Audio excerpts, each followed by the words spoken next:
Hello everyone, welcome to the commerce classes with Pankaj Chopra. बेटा आज हम लोग चैप्टर करने वाले हैं साइंटिफिक मैनेजमेंट और इस क्लास के अंदर हम लोग डिस्कस करने वाले हैं इसके प्रिंसिपल कौन कौन से हैं और उन प्रिंसिपल्स के फीचर्स क्या क्या हैं। ठीक है बेटा। तो बेटा एक पर्सन था Frederick Winslow Taylor. Frederick Winslow Taylor, इसकी शॉर्ट फॉर्म बनती है बेटा, इसका जो शॉर्ट फॉर्म हम यूज करते हैं वो है FW टेलर। इन्होंने साइंटिफिक मैनेजमेंट जो है उसको प्रोपाउंड किया, उसको फाइंड किया। हुआ क्या बेटा, ये अमेरिका में USA में एक कंपनी थी, वहां पे ये एडमिट हुए एज अ, कंपनी का नाम था मिडवेल स्टील कंपनी। वहां पे जब इन्होंने ज्वाइन किया तो इन्होंने ज्वाइन किया as a labour, as a ordinary labour इन्होंने ज्वाइन किया 1878 में। और 6 साल के पीरियड के अंदर यानी कि 1884 में आके ये वहां के चीफ इंजीनियर बन गए। बेटा बहुत ही कम टाइम के अंदर, 6 साल के टाइम पीरियड के अंदर ये एक लेबर से लेके मतलब एक ऑर्डिनरी लेबर से उठकर एक चीफ इंजीनियर की पोस्ट पे आ गए। तो इन्होंने जब वहां पे फैक्ट्री में काम किया तो इन्होंने एनालाइज किया कि जितना हम एक्सपेक्ट करते हैं, जितना मैनेजमेंट एक्सपेक्ट करती है कि एक वर्कर काम कर सकता है, वर्कर उससे काफी हद तक कम काम कर रहा है। मतलब कि मैनेजमेंट एक्सपेक्ट करती है कि एक लेबर एक दिन में 100 यूनिट प्रोड्यूस कर सकती है, लेकिन एक्चुअल में वो 70 या 80 यूनिट का ही प्रोडक्शन कर पाता है लेबर।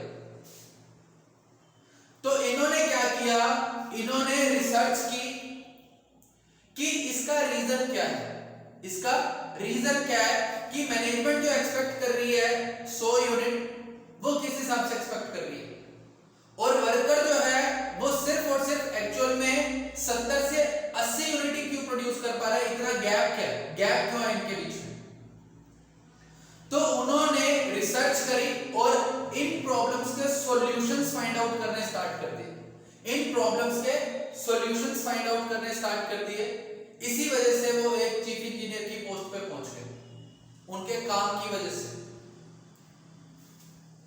1901 में 1901 में टेलर ने एक स्टील कंपनी में काम किया जिसका नाम था बेथलिन स्टील वर्क्स।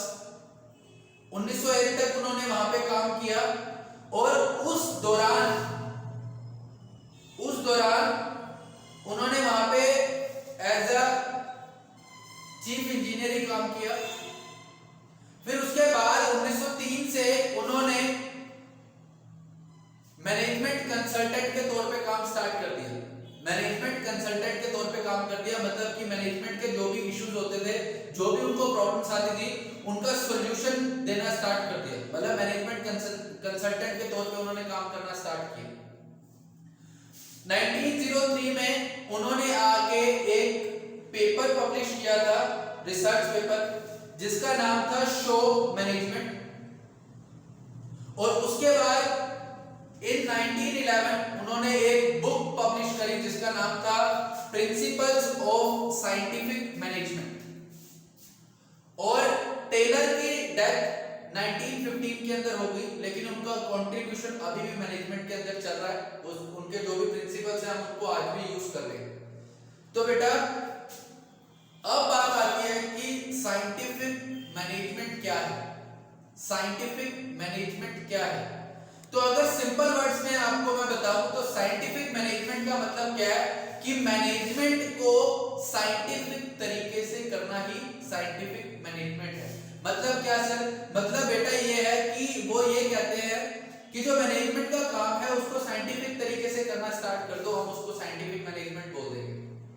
या दूसरे और सिंपल वर्ड्स में आपको मैं एक्सप्लेन करूं तो वो ये कहते कि जो ट्रेडिशनल प्रिंसिपल्स हैं या ट्रेडिशनल अप्रोचेस हैं उनको छोड़ दो।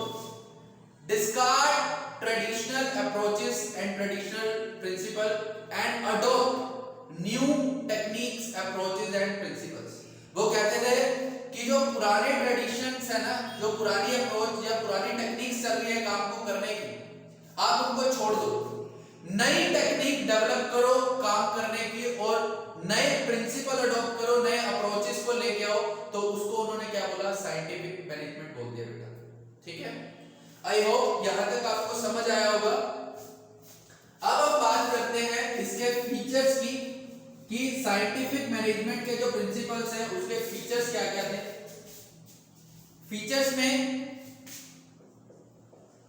फीचर्स अब हम इसके रीड आउट करते हैं। फीचर्स में सबसे पहला लिखा हुआ बेटा सिस्टमैटिक अप्रोच।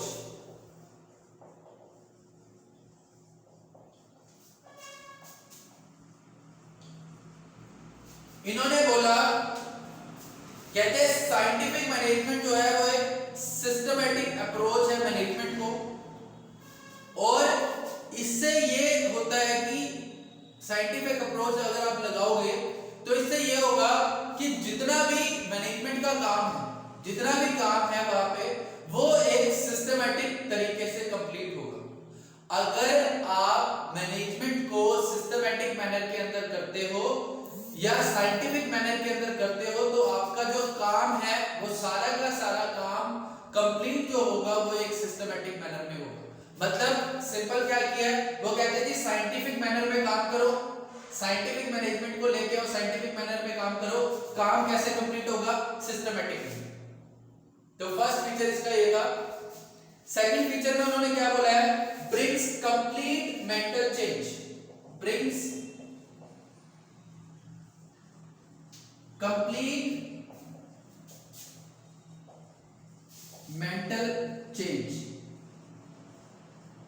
अब ये क्या कहते थे इस फीचर में, क्या है इस फीचर का मतलब ये है कि जो आपका साइंटिफिक मैनेजमेंट है या साइंटिफिक मैनेजमेंट के जो प्रिंसिपल्स है वो वर्कर के माइंड में और मैनेजमेंट के माइंड में एक कंप्लीट चेंज लेके आना, उनके माइंड में एक कंप्लीट चेंज लेके आना और उनको इस तरीके से, मतलब उनका माइंड वॉश करना है। मैं आपको सिंपल वर्ड्स में बोलूं तो उनका आपको क्या करना है, माइंड वॉश करना है और उनके माइंड में ये क्रिएट कर देना है कि अब हम दोनों का टारगेट, हम दोनों कौन, मैनेजमेंट और एम्प्लॉय, मैनेजमेंट और एम्प्लॉय का टारगेट अब क्या है, पैसे कमाना नहीं है। अब हमारा टारगेट क्या है, हायर से हायर, अपने जो भी टारगेट हम बना रहे हैं उससे ज्यादा से ज्यादा टारगेट अचीव करते रहे। ठीक है, उसके बाद तीसरा था discards traditional management, discard traditional management. बेटा डिस्कार्ड का मतलब आप सिंपल ये लगा लो कि वो ये कहता है कि ट्रेडिशनल मैनेजमेंट को छोड़ दो, ट्रेडिशनल मैनेजमेंट को छोड़ो और साइंटिफिक मैनेजमेंट को अडॉप्ट करो। बात सिंपल सी यही है, वो ये कहना चाहते थे कि जब भी मैं प्रिंसिपल को छोड़ने की बात कर रहा हूं तो वो ये कहना चाह रहे हैं कि जो पुरानी अप्रोच है, जो पुराने टेक्निक्स हैं उनको चेंज करो। जो पुरानी टेक्निक है पढ़ाने की, जो स्टडी की, जो मतलब एक मेथड है पढ़ाने का, उस मेथड को जो लोग कंटिन्यूअस पहले फॉलो करते आ रहे हैं आप ऐसे फॉलो मत करो, कुछ उसके अंदर चेंज लेके आओ। मतलब जितने भी ट्रेडिशनल मैनेजमेंट के जो प्रिंसिपल हैं, अप्रोचेस हैं, टेक्निक्स हैं, उनको कंटिन्यूअस आप क्या करते रहो, चेंज करते रहो। जो पुरानी टेक्निक है उसको छोड़ते रहो, नई टेक्निक अडॉप्ट करते रहो। ठीक है, next one is requires strict observance of rules, requires strict observance of rules. बेटा साइंस का मतलब यही है कि अगर आप स्ट्रिक्टली अपने रूल्स को फॉलो कर रहे हो तभी उसको हम एक साइंटिफिक मैनेजमेंट बोल सकते हैं। अगर आपने अपने रूल्स को स्ट्रिक्टली फॉलो नहीं किया तो वो साइंटिफिक मैनेजमेंट ही है। वो ये कहते हैं कि जितने भी आप साइंटिफिक मैनेजमेंट के प्रिंसिपल्स हैं, जो भी रूल्स हैं, उनको आप स्ट्रिक्टली ऑब्जर्व करें, क्या उनको फॉलो किया जा रहा है या नहीं किया जा रहा। अगर कहीं पे भी ऐसा है कि जो रूल है वो स्ट्रिक्टली फॉलो नहीं हो रहे, तो इसका मतलब ये है कि आप साइंटिफिक मैनेजमेंट में नहीं है, फिर आप साइंटिफिक मैनेजमेंट में नहीं है। तो यहाँ पे ये सबसे ज्यादा जरूरी है कि जो भी रूल्स हैं उनको स्ट्रिक्टली ऑब्जर्व करना कि क्या वो स्ट्रिक्टली फॉलो किए जा रहे हैं या नहीं किए जा रहे, और अगर नहीं किए जा रहे तो उसका रीजन आपको फाइंड आउट करना। ठीक है, next, improves the efficiency of worker, improves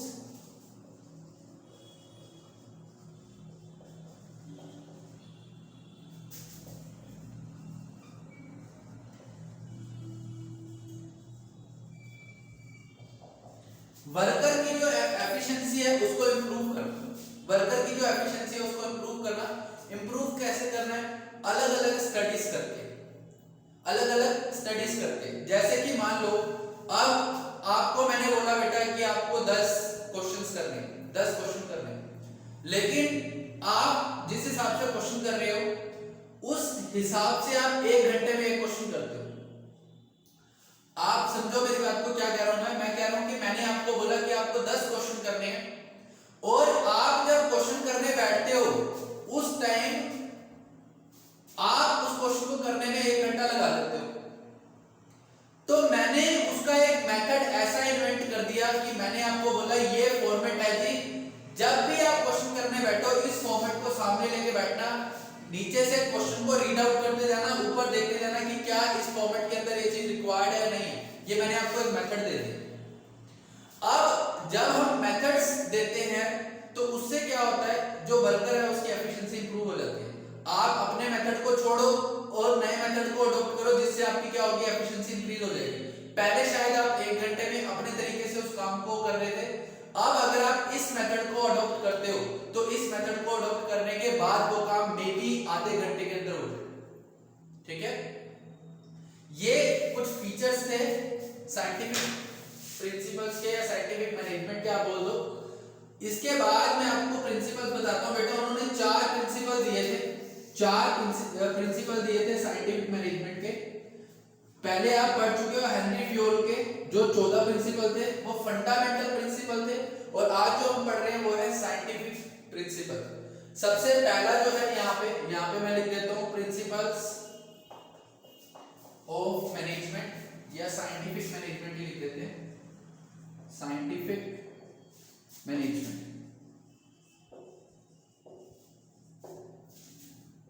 इसके प्रिंसिपल्स क्या क्या थे? सबसे पहला प्रिंसिपल जो था, science not rule of thumb, not rule of thumb.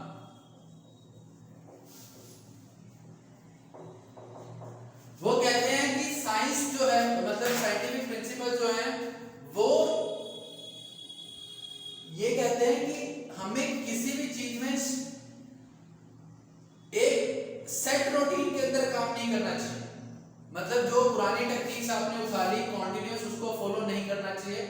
आपको क्या करना चाहिए, टाइम टू टाइम उनको डेवलप करना चाहिए और नई टेक्निक्स को फाइंड आउट करना चाहिए। ऐसा नहीं है कि एक मेथड आ गया टीचिंग का, आप सेम उसी मेथड को कंटिन्यू, सारे टीचर सेम मेथड को कंटिन्यू करते जा रहे हैं। कई बार ऐसा भी होता है कि किसी पर्सन को उसका कुछ अच्छा मेथड पता होता है, तो आपको क्या करना है कि जो पुराने ट्रेडिशंस है उसी को ही स्ट्रिक्टली फॉलो नहीं करना। अगर कुछ चेंजेस आपको दिखाई दे रहे हैं कि इस काम को इस तरीके से किया जा सकता है, तो उनको आप फॉलो करें। ठीक है, सेकंड जो था,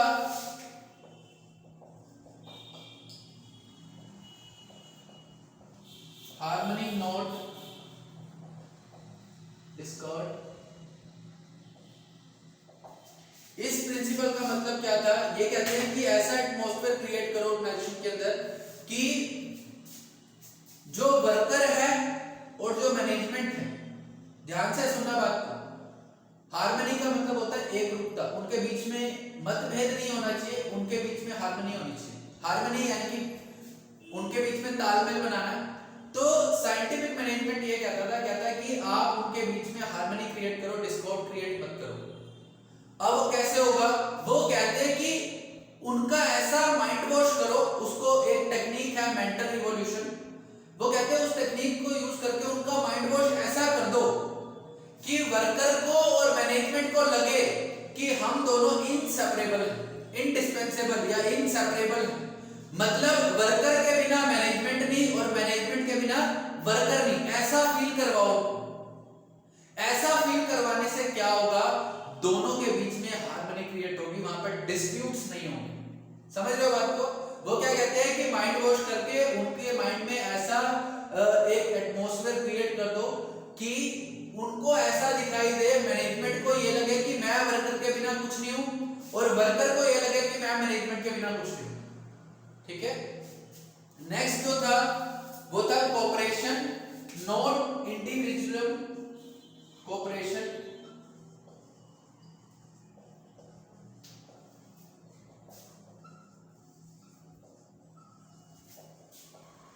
कोऑपरेशन नॉट इंडिविजुअलिज्म, इसका मतलब क्या है?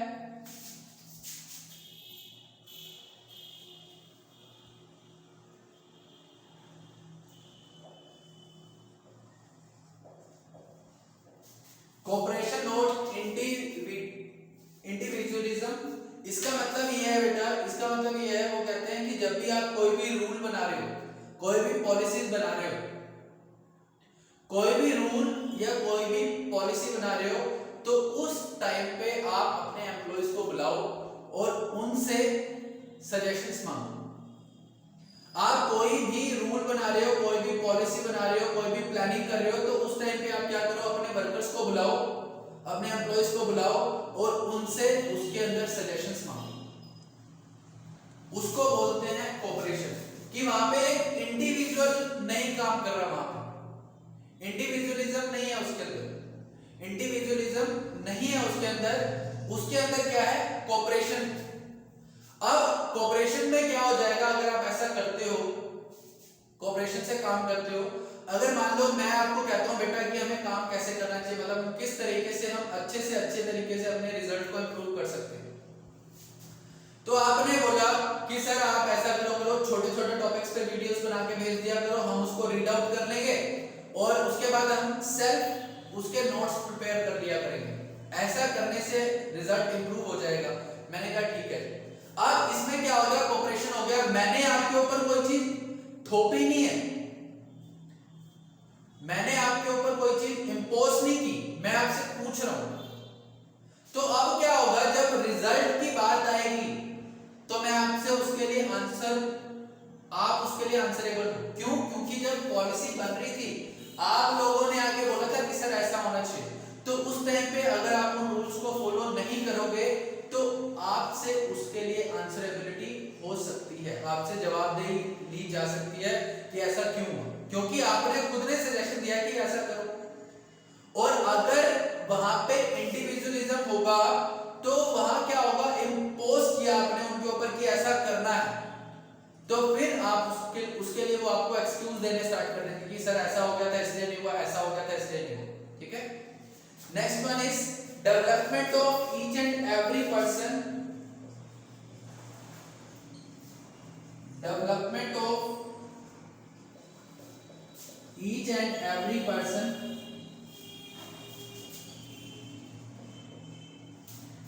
to his or her greatest efficiency,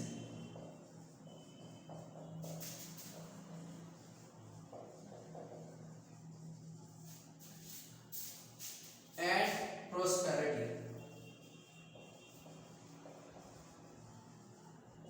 sir इसका मतलब क्या है? इसका मतलब वो ये कहते हैं कि आप जब भी एक एम्प्लॉय को आप अपॉइंट करो, उसकी एफिशिएंसी को आपको क्या करना है, पूरा ध्यान रखना है उसकी एफिशिएंसी को इंप्रूव करने के लिए। जब से आप उसको अपॉइंट करते हो तब से आप उसकी ट्रेनिंग का पूरा ध्यान रखेंगे,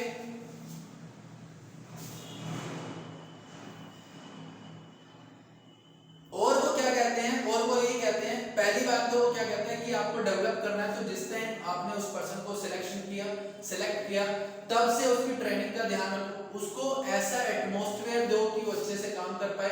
दूसरी बात, आप जब भी किसी पर्सन को काम दे रहे हो तो उसकी एबिलिटी और उसके इंटरेस्ट के साथ वो काम देना चाहिए। अगर हम उसको प्रॉपर ट्रेनिंग दे रहे हैं तो वो क्या होगा, डेवलप हो जाएगा।